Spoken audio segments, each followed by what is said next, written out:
Captain Elena Vasquez looked at the star charts displayed on her ship's main screen. The used Defiance had been traveling through this section of space for 3 weeks now. They were exploring new areas beyond the edge of known human territory. Elena's crew of 45 men and women worked quietly at their stations.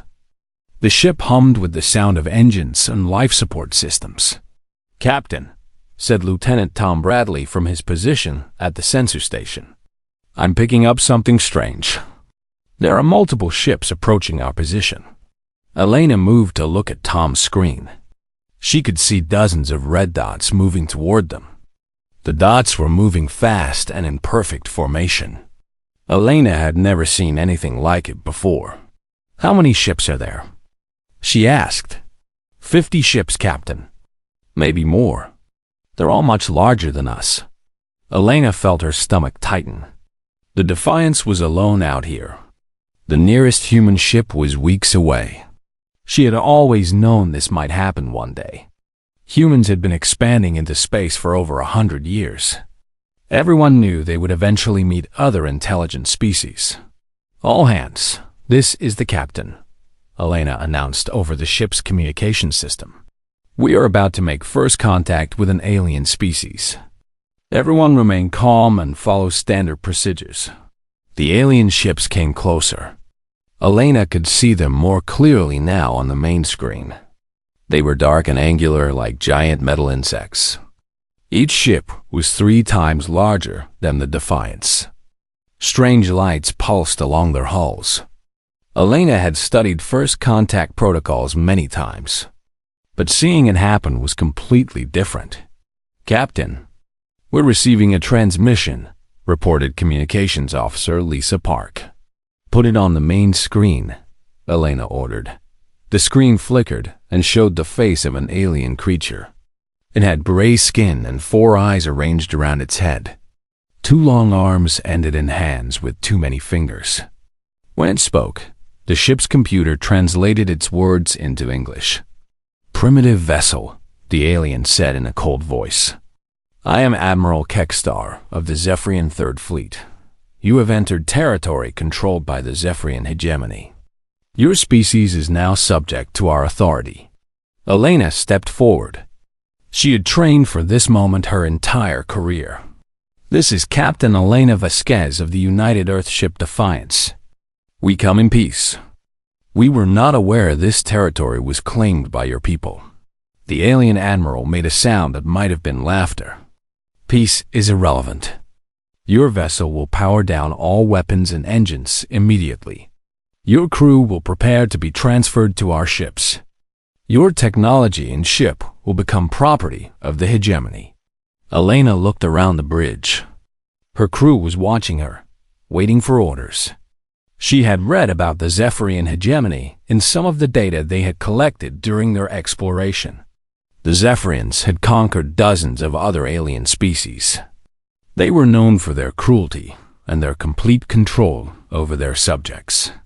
"I'm afraid we cannot accept those terms," Elena said calmly. The alien admiral's 4 eyes widened. "You refuse our generous offer? Your primitive species does not understand the situation. We have 50 warships. You have 1 small exploration vessel." "We understand perfectly," Elena replied. "We also understand something you don't. Humans don't surrender." Elena cut the transmission and turned to her crew. "Tom, give me a full scan of their ships. Lisa, send a message to Earth Command with everything we've learned. Include all sensor data about these Zephrian vessels." "Captain," said her weapons officer, "they're charging their weapons." Elena nodded. "All hands, this is the captain. Battle stations. We're going to show these aliens what humans are made of." The crew moved quickly to their battle positions.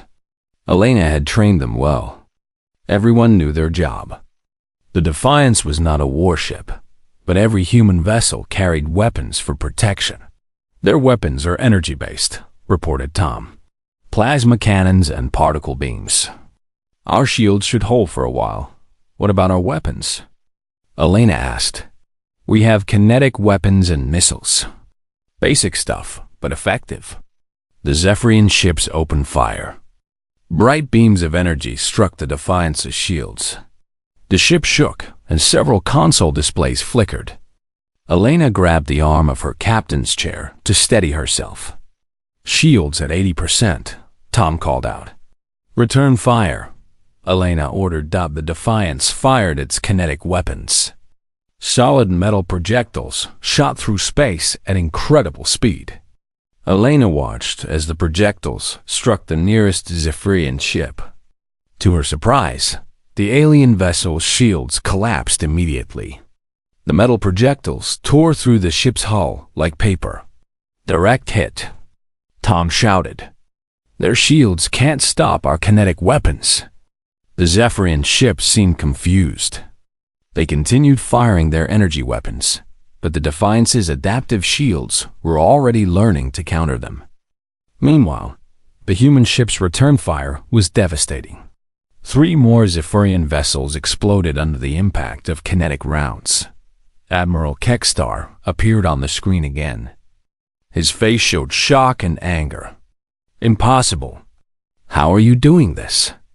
Elena smiled grimly. "We told you. We don't surrender. We adapt." The battle continued. The Defiance used its smaller size and speed to avoid the worst of the alien fire. Elena ordered her ship to move through the debris from destroyed Zephrian vessels. The metal chunks struck other alien ships, causing more damage. "Captain," Lisa called out, "I've sent all our data to Earth Command. They know about the Zephrians now." Elena nodded. She knew the Defiance probably would not survive this battle. But that was not the point. The point was to learn everything they could about these aliens and send that information home. More Zephrian ships exploded. Elena counted 37 destroyed vessels. But the remaining 13 were finally coordinating their attack. The Defiance's shields were failing. "Hull breach on Deck 3, Tom reported. "We're losing life support in sections 4 through 6. "Seal those sections," Elena ordered. "Move all crew to the forward areas." The ship shook again as more energy beams struck home. Elena knew they only had minutes left. She opened a communication channel to the surviving Zephrian ships. "Admiral Kextar," she said. "You wanted to know what humanity is capable of. Now you'll find out." Elena cut the transmission and turned to Lisa. "Send one final message to Earth Command. Tell them we held our ground. Tell them humanity does not bow to anyone." The Defiance exploded in a brilliant flash of light. But the message was already traveling through space toward Earth, carrying everything humans needed to know about their new enemy. Admiral Kextar stared at the empty space where the human ship had been. Debris floated silently among the wreckage of 37 Zephrian warships. In all his years of conquest, he had never seen anything like what just happened. "Admiral," his communications officer said nervously, "should we report this to High Command?" Kextar's 4 eyes narrowed. "Tell them we encountered a primitive species that refused to surrender. Tell them we destroyed their vessel after losing some ships to their desperate tactics." The communications officer hesitated. "Sir, we lost 37 ships to 1 small vessel. High Command will want to know how that happened. Tell them the humans used some kind of suicide attack," Kextar snapped. "Tell them these creatures are dangerous, but primitive. Nothing more." Kextar did not want to admit the truth. The truth was that these humans had fought like nothing he had ever seen before. They had adapted to Zephrian weapons in real time. They had used tactics that made no sense according to standard military doctrine. Most disturbing of all, they had fought to the death rather than surrender. In the 93 worlds the Zephrians had conquered, every species had eventually surrendered when faced with overwhelming force. It was the logical thing to do. But these humans seemed to have a different understanding of logic. 3 weeks later, The message from Captain Vasquez reached Earth. President Sarah Chun sat in the emergency session of the World Council. Representatives from every nation and colony were present either in person or by hologram. The large screen at the front of the room showed the final transmission from the U.S. Defiance. "Ladies and gentlemen," President Chun said, "we are no longer alone in the universe. Unfortunately, our first contact was with a hostile species that considers us their property." The room erupted in dozens of conversations. Representatives shouted questions and demands. Chun raised her hand for silence. "The aliens call themselves Zephrians. According to the data Captain Vasquez transmitted, they have conquered at least 93 other species. They see conquest as their natural right." General Marcus Rodriguez, head of Earth Defense Command, stood up. "Madam President, our analysis of the combat data shows we have significant advantages. Their shields cannot stop kinetic weapons. Their tactics are rigid and predictable." "What about their numbers?" asked the representative from Mars Colony. "The Defiance faced 50 ships and was destroyed. The Defiance took 37 of them down first," Rodriguez replied. "That's an exchange rate we can work with." President Chun nodded. "General Rodriguez is correct. But we must assume this is only the beginning. The Zephrians will return with larger fleets. We need to be ready. What are you proposing?" asked the representative from Europa Station. Chun looked around the room at the faces of humanity's leaders. "Total Galactic Response Protocol. We mobilize everything." The room fell silent. Everyone knew what that meant. Total Galactic Response had been planned for exactly this scenario: contact with a hostile alien species that threatened human survival. It would transform human civilization into a military machine. "Every shipyard will switch to warship production," Chun continued. "Every mining operation will focus on materials for weapons and ships. Every colony will contribute personnel and resources. We will convert civilian vessels to military use. The economic impact will be enormous," protested the representative from the Trade Consortium. "The impact of slavery will be worse," Chun replied coldly. "The Zephrians don't just conquer. According to our intelligence analysis, they completely dominate the species they capture. We will not allow that to happen to humanity." Over the following months, human space transformed. Luxury cruise ships were fitted with armor and weapons. Mining vessels were converted into assault craft. Space stations became weapons platforms. Every human world contributed to the largest military buildup in history. Dr. James Wong led the team analyzing Zephrian technology captured from the debris. His laboratory on Luna worked around the clock. "Their technology is more advanced than ours in some ways," he reported to General Rodriguez. "But they seem to focus only on energy weapons. They have no defense against kinetic impacts." "What about their ship design?" Rodriguez asked. "Too rigid," Wong replied. "They build for intimidation, not effectiveness. Our ships are smaller and faster. We can outmaneuver them. How many ships can we build?" Wong checked his calculations. "If we convert everything, passenger ships, cargo vessels, mining equipment, we can field about 15,000 vessels within 2 years." Rodriguez was stunned. 15,000? Our current fleet is only 200 ships. "We're not just building new ships," Wong explained. "We're turning everything that can fly into a weapon. Cargo haulers can carry kinetic weapons. Passenger ships can transport troops. Mining equipment can be used for ramming attacks." Meanwhile, Zephrian High Command was planning their invasion of human space. Admiral Vexmol studied the reports from Admiral Kekstar.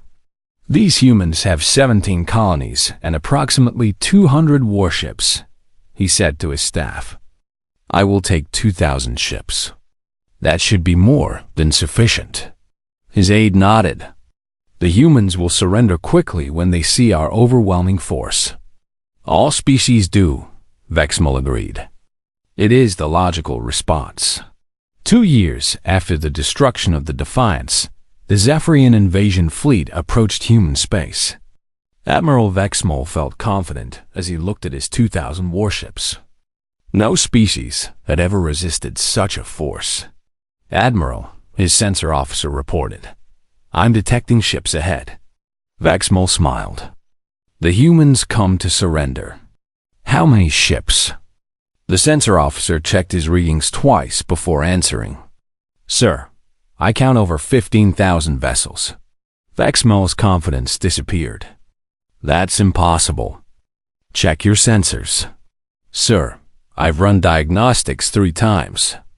There are 15,000 human ships approaching our position." Vexmal stared at the tactical display. The human fleet was massive beyond anything he had ever seen. Ships of all sizes and types filled space ahead of them. Some were clearly warships, but others looked like converted civilian vessels. How did they build so many ships? He whispered. His aide was equally shocked. "Sir, our intelligence said they only had 200 warships." "Our intelligence was wrong," Vexmal said grimly. "Send a message to High Command. Tell them we need reinforcements. Many reinforcements." As the human fleet approached, Admiral Vexmal realized something disturbing. The humans had not just built an army. They had turned their entire civilization into a weapon. Every ship in their fleet carried the message that Captain Vasquez had died to deliver. Humanity does not surrender. The first battle of the human-Zephrian War began at the edge of the Proxima system.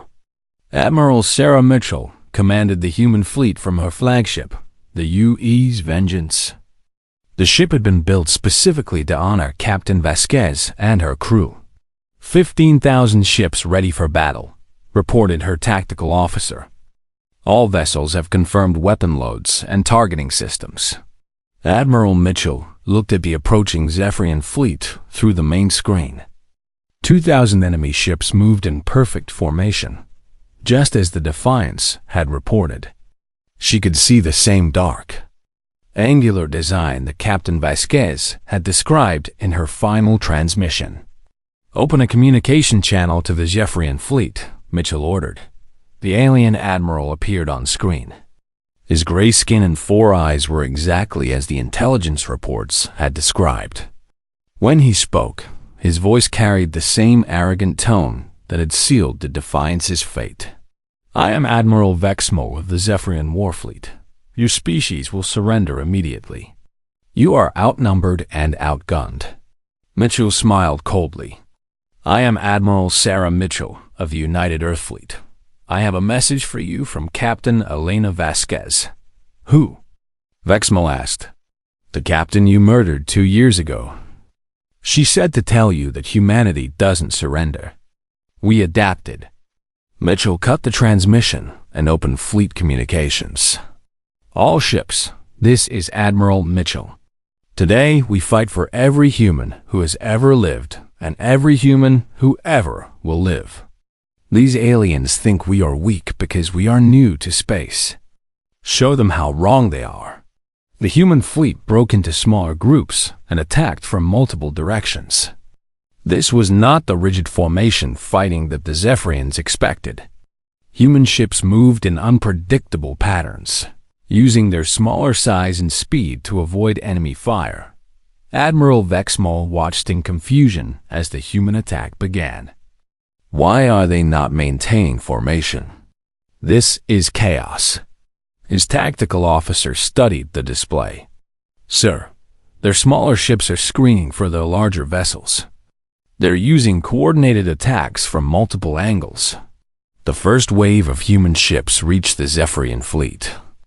Kinetic weapons fired at incredible speed, penetrating alien shields and armor as if they were made of thin metal. Zephrian ships began exploding one after another. "Impossible!" Vexmal shouted. "How are their primitive weapons so effective?" What the Zephrian admiral did not understand was that humans had spent 2 years studying every piece of debris from the Defiance's battle. Human engineers had designed weapons specifically to exploit Zephrian weaknesses. The converted cargo ships proved especially devastating. These massive vessels carried enormous kinetic weapons that could destroy multiple Zephrian ships with a single shot. Mining ships used their drilling equipment to tear through enemy hulls. Even luxury cruise ships had been fitted with swarm missile systems. "Sir," Vexmol's communications officer reported, "we're losing ships faster than we can target the humans. Their tactics make no sense." Vexmol understood now. The humans were not fighting like any species he had ever encountered. They seemed willing to sacrifice ships to gain tactical advantages.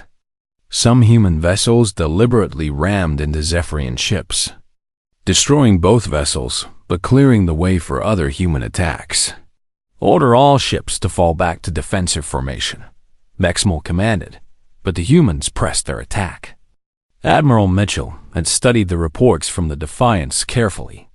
She knew that Zephrian tactics relied on intimidation and overwhelming force. When their initial attack failed, they became confused and defensive. "Second wave, begin your attack," Mitchell ordered. "Target their command ships." A group of converted passenger ships, now carrying heavy weapons, focused their fire on the largest Zephrian vessels. These ships had been luxury cruisers just 2 years ago, but now they moved with military precision. The battle continued for 6 hours. When it ended, over half the Zephrian fleet was destroyed. The surviving alien ships retreated toward their own territory, leaving the humans in control of the battlefield. Admiral Vexmol stared at his tactical display in disbelief. He had lost over 1,000 ships. The humans had lost about 300 vessels, but they still had a massive fleet remaining. "Send a message to High Command immediately," he ordered. "Tell them we need every available ship. Tell them these humans fight like nothing we have ever seen." "What should I say about their tactics?" his communications officer asked. Vexmol struggled to find words. "Tell them the humans don't fight to win territory. They fight to destroy their enemies completely. Tell them these creatures seem to enjoy battle." News of the human victory spread quickly through both human and alien space. On Earth, people celebrated in the streets. In the human colonies, production of weapons and ships increased even more. But the victory also reached the ears of other alien species under Zephrian control. On dozens of conquered worlds, subject species began to whisper about the humans who had defeated the mighty Zephrian fleet. Dr. Calaver was a scientist from the Altonian species, conquered by the Zephrians 50 years ago. She worked in a research facility on the planet Zephyr Prime. When news of the human victory reached her, she could hardly believe it. "Is it true?" she asked her colleague quietly. "Did the humans really defeat a Zephrian war fleet?" "The reports say they destroyed over 1,000 ships," her colleague whispered back. "The humans had some kind of new weapons." Dr. Culliver felt something she had not experienced in decades. Hope.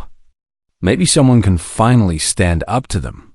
Similar conversations were happening on every world under Zephrian control. Species that had given up hope of freedom began to wonder if the humans might be different. The Zephrian High Command held an emergency session on their homeworld. Supreme Admiral Vexal reviewed the reports from the battle with growing anger. "How did our intelligence fail so completely?" he demanded. "We expected 200 human ships. They brought 15,000. "Sir," replied Intelligence Director Moxon, "the humans seem to have mobilized their entire civilization for war. Every industrial facility in their territory is now producing weapons. What about their tactics?" Vexal asked. MOX single quotes and checked his reports. "They fight in ways we have never encountered. They use converted civilian ships as weapons. They coordinate attacks from multiple directions. Most disturbing, they seem willing to accept heavy casualties to achieve their objectives. Supreme Admiral Vexal pondered this information. In 93 conquests, the Zephrians had never faced resistance like this. Other species fought to protect their territory or their resources. These humans seemed to fight for the simple principle that they would not be conquered. "How many ships do we have available?" he asked. 8,000 war vessels, sir. But it will take months to gather them from across our territory. Vexal nodded. Begin mobilization immediately. Send messages to all fleet commanders. We will crush these humans with overwhelming force.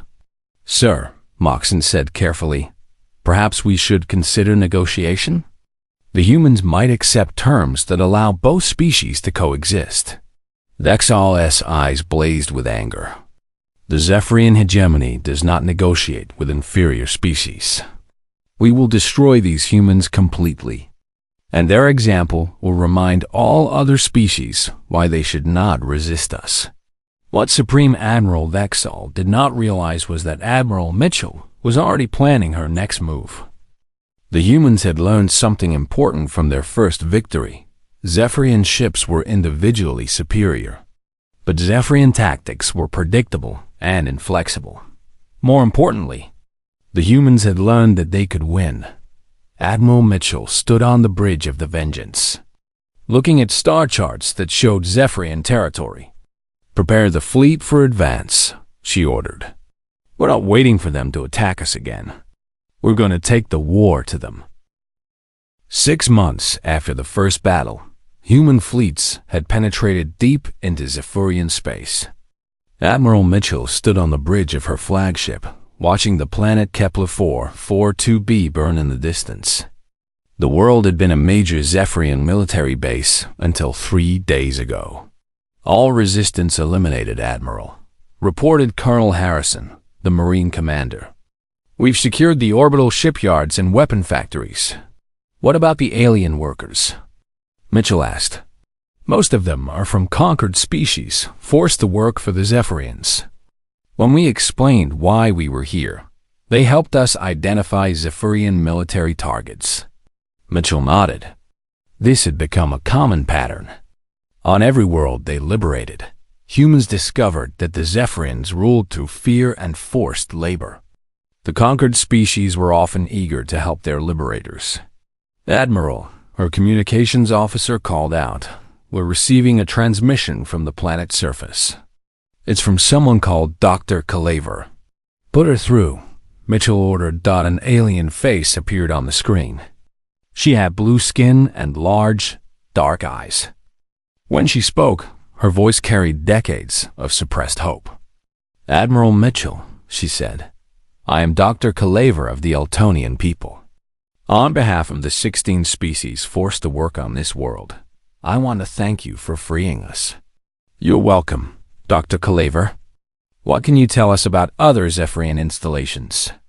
"Everything," she replied eagerly. "I've been documenting their activities for 50 years, waiting for someone brave enough to stand against them. I have locations of military bases, ship construction facilities, and command centers throughout this sector." Over the following weeks, Dr. Calaver's information proved invaluable. Human fleets struck target after target with precise intelligence. But more importantly, the conquered species were beginning to believe that the Zephrian Empire could be defeated. On the world of Nexus 7, the Vrillian resistance movement had been fighting the Zephrians for decades with little success. Their leader, Commander Jextar, listened carefully as his scouts reported on the human advance. "The humans have destroyed 3 more Zephrian fleets," the scout reported. "They're moving toward the core systems now." "How do they fight?" Jextar asked. "Unlike anything we've ever seen. They use ships we would consider civilian vessels as weapons of war. They attack from multiple directions at once. Most importantly, they never retreat. Even when they're losing, they keep fighting." Jextar made a decision that would change the course of the war. "Send a message to the human fleet. Tell them the Vrillian resistance is ready to join their fight." Similar messages began reaching human commanders across Zephrian space. The Hegemony, which had maintained control through fear and overwhelming force, suddenly found itself fighting rebellions on dozens of worlds. Supreme Admiral Dexal received the reports with growing rage. "How many systems have we lost?" he demanded. 47 systems in the past 6 months, sir," replied his aide.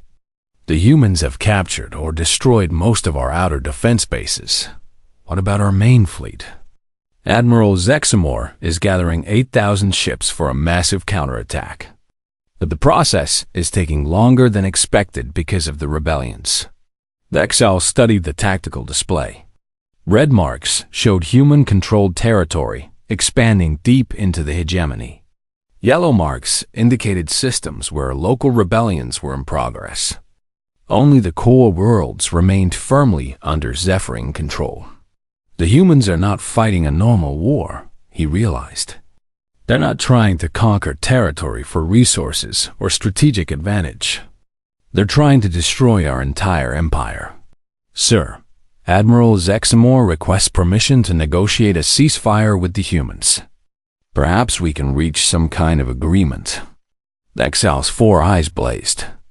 "Never. The Zephrian Hegemony has never negotiated with lesser species. We will gather every ship we have and destroy these humans once and for all." But Admiral Zexamore was discovering that gathering the Zephrian fleet was more difficult than expected. Human strike forces seemed to appear everywhere at once. They would attack a shipyard, destroy the facilities, and disappear before reinforcements could arrive. "How are they moving so fast?" Zexamore asked his staff.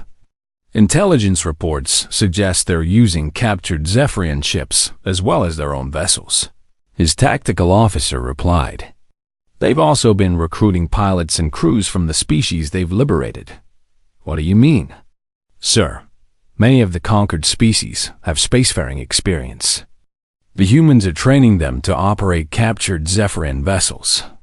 They're essentially building an alliance fleet." This was exactly what Admiral Mitchell had planned.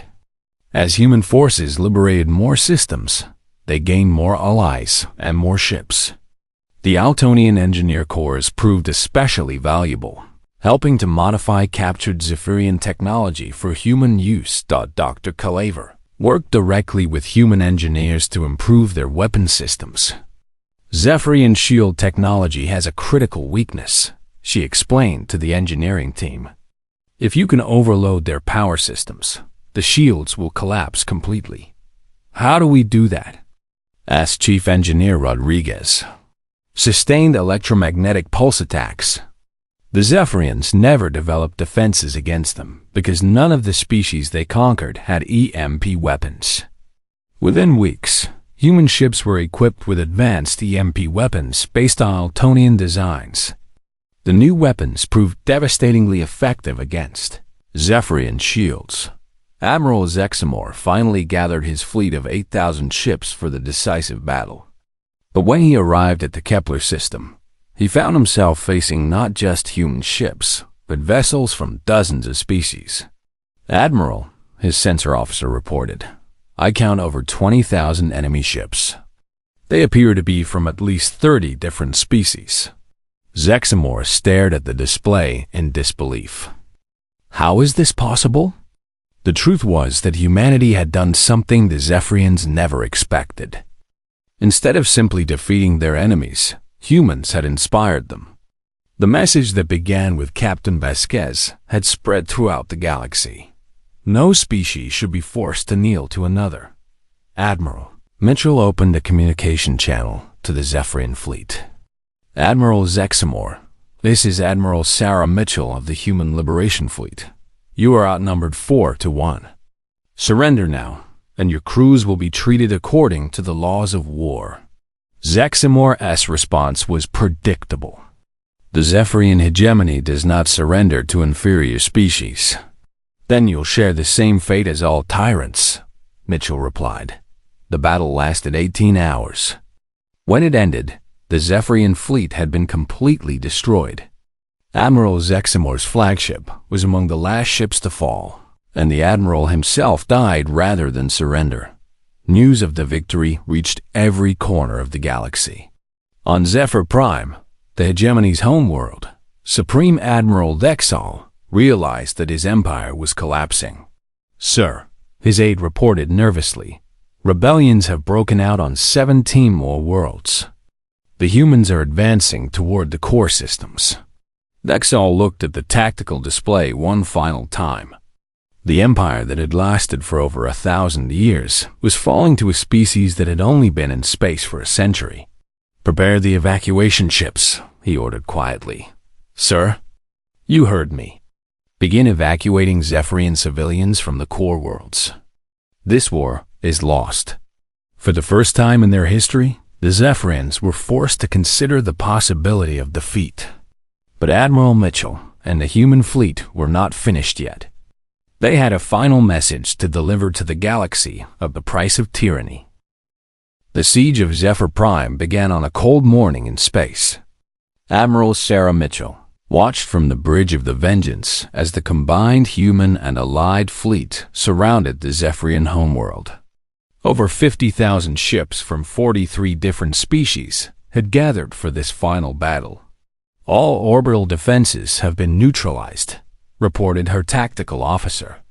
"The planet is defenseless." Mitchell nodded but felt no satisfaction. The war had lasted 3 years and cost millions of lives across the galaxy. Now it was time to end it permanently. "Open a channel to the planetary surface," she ordered. Supreme Admiral Bexal appeared on the screen. The proud Zephrian leader looked older and defeated. His 4 eyes no longer held the arrogance that had defined his species for centuries. "Supreme Admiral," Mitchell said formally, "I am Admiral Sarah Mitchell, Commander of the Galactic Liberation Fleet. You have 1 hour to surrender all military forces and submit to our authority." "And if we refuse?" Dexal asked, though his voice lacked conviction. "Then we will remove you from this planet by force. Your choice." Dexal looked away from the camera.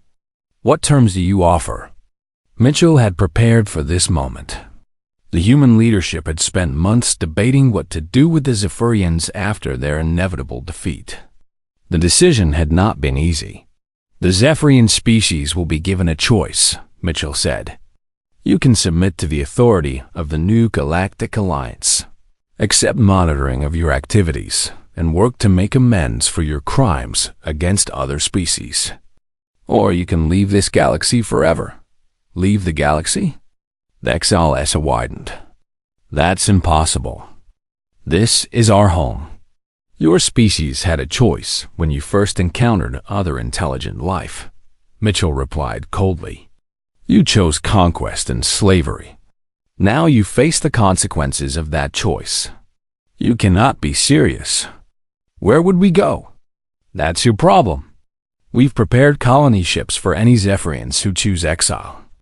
The ships are equipped with everything you need to survive the journey to another galaxy." Dexal was silent for a long moment. "How long do we have to decide?" 24 hours. After that, any Zephrian found in this galaxy will be considered an enemy combatant." The transmission ended, leaving Dexal alone with the most difficult decision in his species' history. Around him, the great capital city of the Hegemony buzzed with panicked activity as news of the ultimatum spread. Dr. Yexville, the Zephrian chief scientist, met with the Supreme Admiral that evening. "Our projections show that exile to another galaxy is technically possible," she reported. "But the journey would take thousands of years. We would have to maintain our population in suspended animation for most of the trip. How many of our people could we save?" Dexal asked. "Perhaps 10 million? We have enough colony ships for that number." Dexal nodded grimly. Of the 8 billion Zephrians in the galaxy, only 10 million could escape. The others would have to accept human rule and the dismantling of everything their civilization had built. Meanwhile, Admiral Mitchell met with representatives of the liberated species. The conference room aboard the Vengeance was filled with delegates from dozens of worlds. "The question before us," Mitchell said, "is what kind of galaxy we want to build after this war ends." Dr. Calaver of the Altonians spoke first. "The humans have shown us that cooperation is more powerful than conquest. One proposed we establish a true alliance of equals, not a new empire." Commander Jex Tar of the Vrillians agreed. "The Galactic Alliance must be based on mutual respect and shared defense. No single species should have the power to dominate others." "What about the Zephrians who choose to remain?" asked Ambassador Telvin of the Nexari people. "Can they ever be trusted?" Mitchell had considered this question carefully. "Those who remain will be monitored for at least 50 years. They'll participate in reconstruction efforts for the worlds they damaged. But they'll also have the opportunity to earn redemption." "And those who choose exile?" Dr. Calaver asked. "Will be escorted to the edge of the galaxy and banned from returning. If any Zephrian vessel is detected coming back, it will be destroyed without warning." 24 hours later, Supreme Admiral Dexol gave his final address to the Zephrian people. "Citizens of the Hegemony," he said, "our empire has fallen. The humans and their allies have given us two choices, submission or exile. I have decided to lead those who choose exile. We will find a new home among distant stars, far from this galaxy." The response was mixed. About 2 billion Zephrians chose to accept human authority and remain in the galaxy. They were immediately placed under strict supervision, their military disbanded, and their weapons destroyed. Many would spend the rest of their lives working to repair the damage their empire had caused. The remaining 6 billion faced a terrible choice. Only 10 million could join the exile fleet. The others would have to live under human rule whether they wanted to or not. The selection process was agonizing. Families were torn apart. Scientists, engineers, and essential personnel were given priority for the colony ships. Many Zephrian military officers chose exile rather than face the humiliation of surrender. 3 months later, the Zephrian Exodus fleet was ready to depart. 100 massive colony ships, accompanied by 50 escort vessels, prepared for the longest journey in galactic history.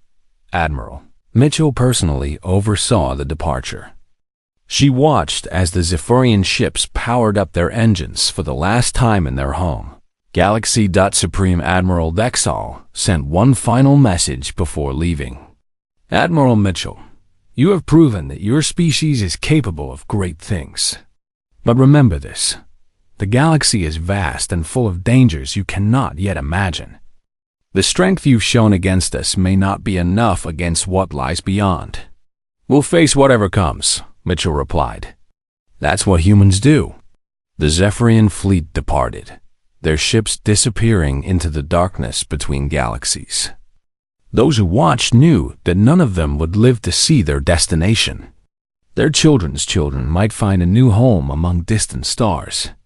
But the Zephrian Empire was gone forever. In the years that followed, the Galactic Alliance grew into everything the human leadership had hoped for. Species that had been slaves became partners. Worlds that had been sources of tribute became centers of trade and culture. Dr. Calaver became the Alliance's first director of scientific exchange. Commander Jextar led the new Galactic Defense Force. The former enemies worked together to build something better than any empire on Earth. A monument was built to honor Captain Elena Vasquez and the crew of the U.S. Defiance. The inscription read, "They showed the galaxy that humanity does not surrender. They taught us that freedom is worth any price."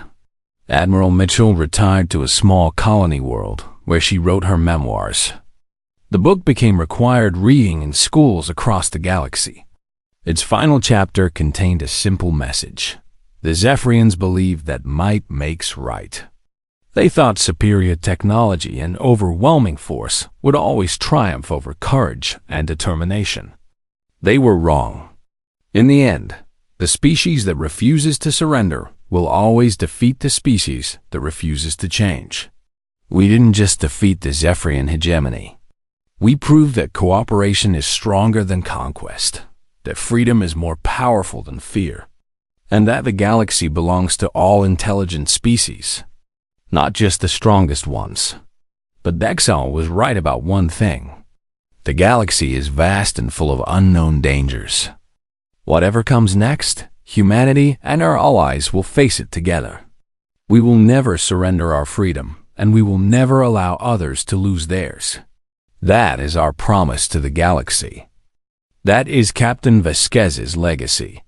That is who we are. The monument to the Defiance became a place of pilgrimage for beings from across the galaxy. Representatives from hundreds of worlds came to pay their respects to the small human ship that had changed the course of history. And in the vast darkness between galaxies, the Zephrian exile fleet continued its endless journey, carrying with them the knowledge that they had been defeated not by superior technology or overwhelming numbers, but by something they had never understood: the refusal to bow to tyranny. The galaxy had learned a new truth. Sometimes, the smallest ship carries the most powerful message. Sometimes the greatest victory comes from those who seem certain to lose. And sometimes, the species that everyone underestimates turns out to be the one that changes everything.